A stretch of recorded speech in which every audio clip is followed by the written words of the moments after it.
दोस्तों इस वीडियो में एक्सप्लेन करने वाला हूँ फेयर स्ट्रीट पार्ट 2 1978 को। हमें इस मूवी में फेयर स्ट्रीट पार्ट 1 में जो सवाल रह गए थे उनके जवाब मिलेंगे। तो अगर आपने फेयर स्ट्रीट पार्ट 1 को नहीं देखा है तो आप डिस्क्रिप्शन में दिए हुए लिंक के थ्रू देख सकते हो। मूवी की शुरुआत में हमें सैडीसाइड शहर के बारे में बताया जाता है जहाँ कई सालों से लगातार हत्याएं हो रही है, इसीलिए इस शहर को लोग अमेरिका का किलर कैपिटल भी कहते हैं। इसके बाद हमें डीना और जोस को दिखाया जाता है जो पिछले रात हुए हादसे में फंसे हुए हैं। यहाँ जोस को पता चल जाता है कि ये सब सेरा फियर नाम की डायन की वजह से हो रहा है, जिसे बहुत साल पहले सैडीसाइड के लोगों ने काले जादू करने की वजह से एक पेड़ पर फांसी पर लटका दिया था। इसके बाद से वो सैडीसाइड के लोगों को पजेस करके किलर में बदल देती है। ये हर कुछ सालों में होता है और इसकी वजह से बहुत सारे लोगों की जान जाती है। और अभी सेरा फियर ने डीना की गर्लफ्रेंड सैम को पजेस कर रखा है, लेकिन डीना और उसका भाई जोस किसी तरह से सैम को काबू करते हैं और उसे बांध देते हैं। इसके बाद डीना और जोस सैम को लेकर सिंडी बर्मन के पास जाते हैं जो 1978 में हुए हादसे में किसी तरह से बच गई थी। लेकिन जैसे ही जोस और डीना सैम को लेकर उसके पास पहुंचते हैं तो बहुत ज्यादा डर जाती है और उन्हें अपने घर से निकालने लग जाती है, क्योंकि वो फिर से उन्हीं सब चीजों में फंसना नहीं चाहती। इसके बाद डीना सिंडी बर्मन से पूछती है कि 1978 में हुए हादसे से तुम कैसी बची थी, इसे रोकने का क्या उपाय है। इसके बाद सिंडी बर्मन तीनों को अपने घर में ले जाती है और सैम को बाथरूम में बांध दिया जाता है ताकि वो किसी को नुकसान नहीं पहुंचा सके। इसके बाद सिंडी बर्मन 1978 में हुए उस हादसे के बारे में बताना शुरू करती है जिसमें उसकी सिस्टर की भी मौत हो गई थी। इसके बाद नेक्स्ट सीन में 12 जुलाई 1978 के नाइट विंग कैंप को दिखाया जाता है, जिसमें जिगी बर्मन जो कि एक सैडीसाइड की कैंपर है, उसे शीला नाम की एक लड़की परेशान कर रही होती है जो कि एक सनीवेल की कैंपर होती है। इसके बाद शीला और उसके दोस्त जिगी बर्मन को एक पेड़ से लटका देते हैं। यह वही पेड़ होता है जहाँ पर सेरा फियर को भी लटका कर मारा गया था और वो लोग जिगी को जलाने ही वाले होते हैं, तभी वहाँ पर कैंप काउंसलर कर्ट और निक आ जाते हैं। निक जिगी को पसंद करता था, इसलिए वो वहां से उसे बचाकर ले जाता है। इसके बाद जिगी की बड़ी बहन सिंडी बर्मन और उसके बॉयफ्रेंड टॉमी को दिखाया जाता है जो कि आउट हाउस की सफाई कर रहे होते हैं। वहां पर सिंडी को एक अजीब सी चीज चिपकी हुई मिलती है। इसके बाद टॉमी उसे बताता है कि ये चीजें यहाँ पर सैकड़ों सालों से उगी हुई है। वह एक लाल कलर की काई होती है। इसके बाद जिगी अपना इलाज कराने के लिए नर्स के पास जाती है, क्योंकि उस टाइम उसका हाथ थोड़ा सा जल गया होता है। वह नर्स लैन की टेबल पर पहुंचती है तो वहाँ पर एक अजीब सी किताब देखती है जिसपे डायन के निशान बने हुए थे। इसके बाद जिगी नर्स लैन से उस किताब के बारे में पूछती है। फिर लैन उसे अपनी बेटी के बारे में बताती है जिसे सेरा फियर ने पजेस करके एक किलर बना दिया था। यह सब बताते हुए नर्स लैन अजीब सी हरकतें करने लग जाती है। तभी वहाँ पर गिजी की बड़ी बहन सिंडी आ जाती है और वह उसे डांटने लग जाती है और उसको उसकी हरकतें सुधारने के लिए कहती है, जिसकी वजह से दोनों के बीच झगड़ा हो जाता है। इसके बाद सिंडी मैस हॉल की सफाई करने चली जाती है, लेकिन सफाई करने के दौरान वहाँ पर लगता है कि उसके आसपास कोई है। उसे लगता है कि वो उसका बॉयफ्रेंड टॉमी है, जिसके बाद वो टॉमी के पास ये सब पूछने के लिए चली जाती है। तभी वहाँ पर नर्स लैन आ जाती है और वो कहती है कि मैंने तुम्हारा नाम भी दीवार पर देखा था, तुम भी आज रात मरने वाले हो। इसके बाद वह टॉमी पर एक चाकू से हमला कर देती है, लेकिन टॉमी खुद को किसी तरह से बचा लेता है। इसके बाद पुलिस आकर नर्स लैन को ले जाती है, लेकिन सिंडी और टॉमी इस सोच में पड़ जाते हैं कि नर्स लैन ने आखिर ऐसा क्यों कहा था। इसके बाद कैंप में सभी लोग बातें करने लग जाते हैं कि नर्स लैन को सेरा फियर ने पजेस कर दिया है। इसकी वजह से टॉमी बहुत ज्यादा डर जाता है, लेकिन सिंडी को इससे कोई फर्क नहीं पड़ता क्योंकि वह सेरा फियर के कर्ज के ऊपर विश्वास नहीं करती है। इसके बाद सिंडी और जिगी आपस में बात कर रहे होते हैं। उसे सेरा फियर के कर्ज के ऊपर भरोसा नहीं होता, इसीलिए वो कहती है कि शायद नर्स लैन ने ऐसा नशे में किया होगा। इसके बाद उसकी छोटी बहन जिगी करती है कि तुम चाहे भरोसा मत करो, लेकिन आज ये लेन के साथ हुआ है और कल को तुम्हारे साथ भी हो सकता है। वहीं दूसरी तरफ दिखाया जाता है कि टॉमी और उसके साथ कुछ लोग मिलकर कलर वॉर फेस्टिवल की तैयारी करने लग जाते हैं। तभी उसे ऐसा लगता है कि उसे कोई बुला रहा है। इसके बाद वहाँ पर सिंडी आती है और टॉमी को साथ लेकर क्लिनिक में चली जाती है और वहाँ पर वो लोग ड्रग्स खोजने लग जाते हैं। तभी उन्हें वहाँ पर एक ड्रग्स मिल जाता है, जिसके बाद सिंडी को यह भरोसा हो जाता है कि नर्स लैन ने यह सब नशे की हालत में किया था। इसके बाद टॉमी को वहाँ पर नर्स लैन की डायरी मिलती है जिसमें लिखा था कि सेरा फियर ने अमर होने के लिए खुद के हाथ की बलि चढ़ा दी थी, इससे वहाँ की जमीन श्रापित हो चुकी है। तभी वहाँ पर उनके दो दोस्त एलिस और अर्नी भी ड्रग्स को खोजते हुए आ जाते हैं। इसके बाद एलिस टॉमी से वो बुक ले लेती है और उसे पढ़ना शुरू कर देती है, जिसमें हमें आगे पता चलता है कि सेरा फियर मीटिंग रूम में अपने कटे हुए हाथ के साथ पहुंची थी।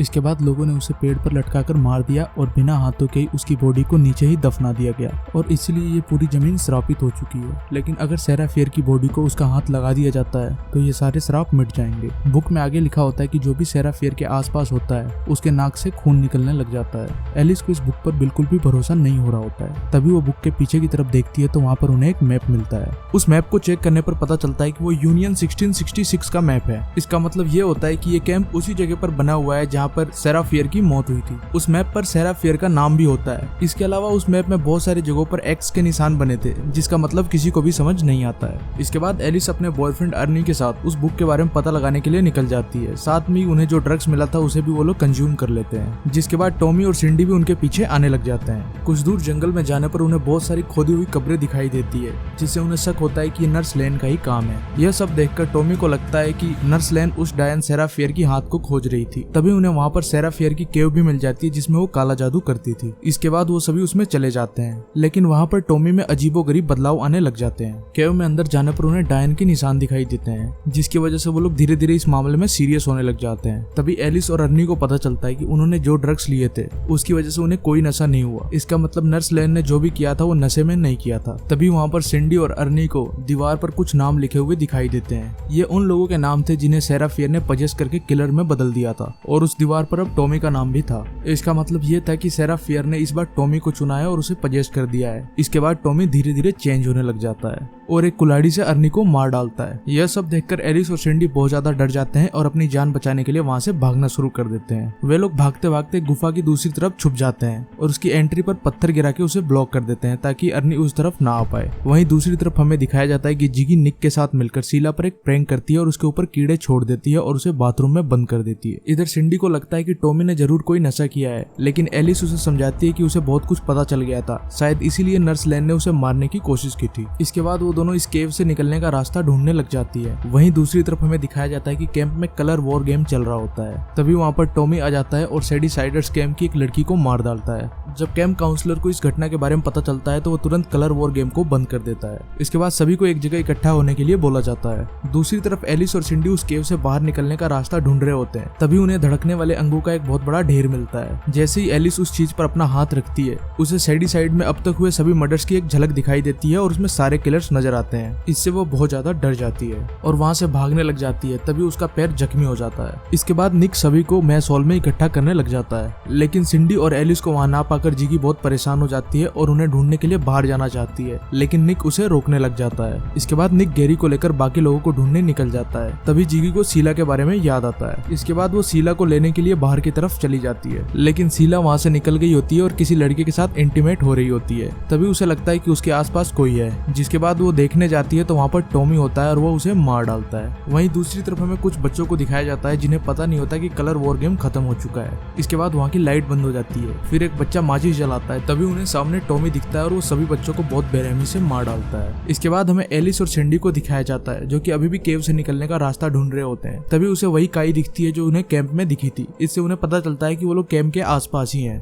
थोड़ा आगे जाने पर उन्हें टॉयलेट पेपर का ढेर दिखता है, जिसकी वजह से वो लोग समझ जाते हैं कि वो बाथरूम के जस्ट नीचे हैं। सिंडी वहाँ से हेल्प के लिए चिल्लाने लग जाती है, जिसके बाद जिगी जो एक लड़के के साथ शीला को ढूंढने आई रहती है, उन्हें उसकी आवाजें सुनाई देती है। सिंडी की आवाज सुनकर जिगी बाथरूम के नीचे चेक करती है, जिससे उसको एलिस और सिंडी दिखाई देते हैं। जिसके बाद निक जो बाकी लोगों को ढूंढ रहा होता है, उसे एक कमरे में शीला की लाश दिखाई देती है, जिसकी वजह से उसकी हालत खराब हो जाती है। तभी वो लड़का जो शीला के साथ इंटीमेट हो रहा होता है वो बाथरूम से आ जाता है। वो शीला की लाश को देखता है और वहाँ पर निक को देखता है तो उसे लगता है कि निक ने ही उसे मार डाला है। जिसके बाद वो निक पर हमला कर देता है, लेकिन निक उसे बताता है कि यहाँ पर एक सीरियल किलर घूम रहा है जिसने शीला को मारा है, इसलिए तुम बाकी बच्चों को लेकर यहाँ से निकल जाओ। इधर जिगी सिंडी और एलिस को निकालने के लिए टॉयलेट में एक बाल्टी बांधकर फेंकती है, जिसे जिगी और वो लड़का खींचने लग जाते हैं। तभी अचानक उनके पीछे टॉमी आ जाता है और उस लड़के को मार डालता है और जिगी किसी तरह वहाँ से बचकर भाग जाती है। जिसके बाद सिंडी और एलिस फिर से वहीं पर फंस जाते हैं। बाहर जाने पर जिगी को निक मिलता है, जिसके बाद वो निक के साथ मिलकर साइंस लैब में छुप जाती है। इसके बाद जिगी निक को बताती है कि यहाँ पर जो सीरियल किलर घूम रहा है दरअसल वो टॉमी है, जिसे सेरा फियर ने पजेस कर दिया है। निक सनीवेल से था, इसलिए वो सेरा फियर की डायन और सेडिसाइड के कर्ज के ऊपर बिलीव नहीं करता था। वो दोनों वहाँ से भागने ही वाले होते हैं, तभी वहाँ पर टॉमी आ जाता है, जिसे देखकर वो लोग वापस छुप जाते हैं। लेकिन खून के निशान को ढूंढते हुए टॉमी उन तक पहुंच जाता है। जिसके बाद वो जिगी को मारने ही वाला होता है, तभी उसके सामने निक आ जाता है, जिसकी वजह से निक घायल हो जाता है और जिगी को वहाँ से भगा देता है। लेकिन तब तक कैंप की बस जा चुकी होती है। वहीं दूसरी तरफ सिंडी और एलिस मैप को दोबारा देख रहे होते हैं। वहाँ उन्हें पता चलता है कि सेरा फियर मीटिंग हॉल की तरफ से निकली थी,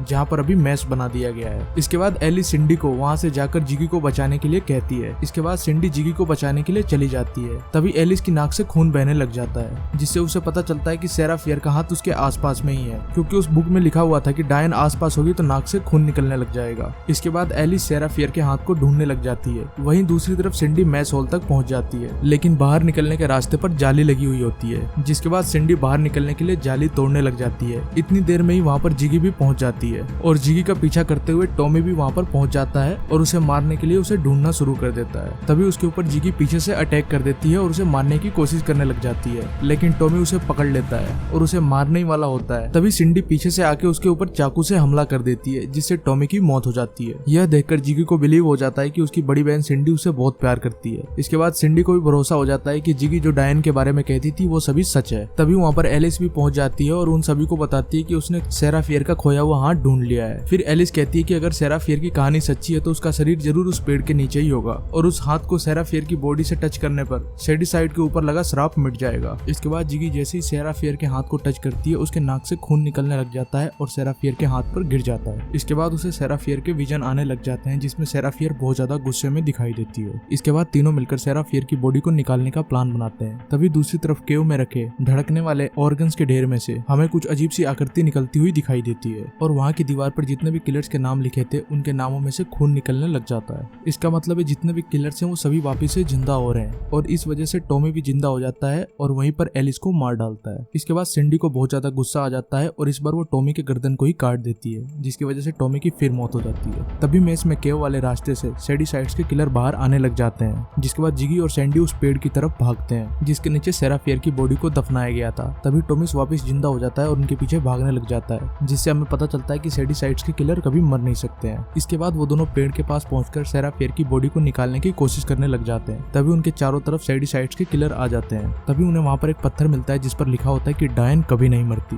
जिसकी वजह से वो दोनों बहुत ज्यादा डर जाती हैं। दोनों को समझ नहीं आ रहा होता है कि सेरा फियर की बॉडी कहाँ चली गई। इसके बाद सिंडी समझ जाती है कि सेरा फियर के हाथ पर जिगी का खून गिरा था, इसलिए शेडीसाइड्स के किलर जिगी को मारने के लिए आए हैं। इसके बाद सिंडी सेरा फियर के हाथ को वहीं पर छोड़ देती है और जिगी के साथ वहाँ से भागने लग जाती है, लेकिन अब बहुत देर हो चुकी होती है। टॉमी उसके पास पहुंच जाता है और सिंडी को बहुत बेरहमी से मार डालता है। वहीं एक दूसरा किलर जिगी को भी पकड़ लेता है और उसे चाकू मार देता है। मरने से पहले दोनों बहनें एक दूसरे की तरफ देखकर इमोशनल हो जाती है। इसके बाद सभी शेडीसाइड्स किलर यहाँ से गायब हो जाते हैं। तभी वहाँ पर निक आ जाता है जो कि अभी भी जिंदा होता है। वह जिगी को सीपीआर देने लग जाता है, जिसकी वजह से जिगी की सांसें वापस आ जाती है, लेकिन सिंडी की मौत हो चुकी होती है। इसके बाद हमें पता चलता है कि डीना और जोस को जो लड़की कहानी सुना रही होती है वो सिंडी नहीं बल्कि जिगी होती है। इसके बाद हमें दूसरी तरफ दिखाया जाता है कि जिगी निक को सब कुछ बताती है, लेकिन निक उसकी बातों पर विश्वास नहीं करता है और वो सेरा फियर की डायन को नहीं मानता है। निक को लगता है कि टॉमी पागल हो गया था और उसी ने सभी को मारा है। इसके बाद जिगी निक को छोड़ देती है क्योंकि निक ने जिगी की बातों पर विश्वास नहीं किया था। इसके बाद हमें प्रेजेंट टाइम को दिखाया जाता है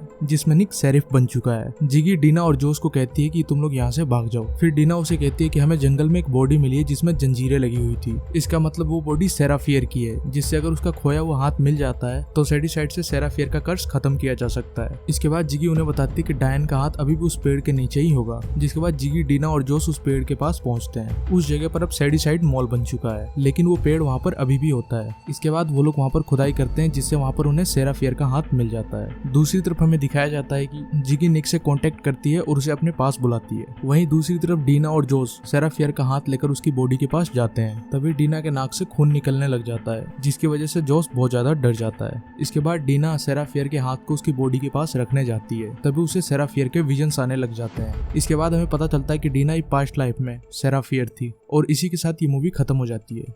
इस मूवी के नेक्स्ट पार्ट में हमें पता चलेगा कि किस तरह से सेरा फियर डायन बनी थी और शेडीसाइड शहर पर किस तरह से कर्स लगा था। तो दोस्तों मैं उम्मीद करता हूँ आपको ये एक्सप्लेनेशन पसंद आया होगा। अगर आपको अच्छा लगा तो इस वीडियो को लाइक जरूर कर देना और ऐसी और मूवीज की स्टोरी जानने के लिए मेरे इस चैनल को सब्सक्राइब जरूर कर लेना। मैं मिलता हूँ आपसे नेक्स्ट वीडियो में, तब तक के लिए बाय।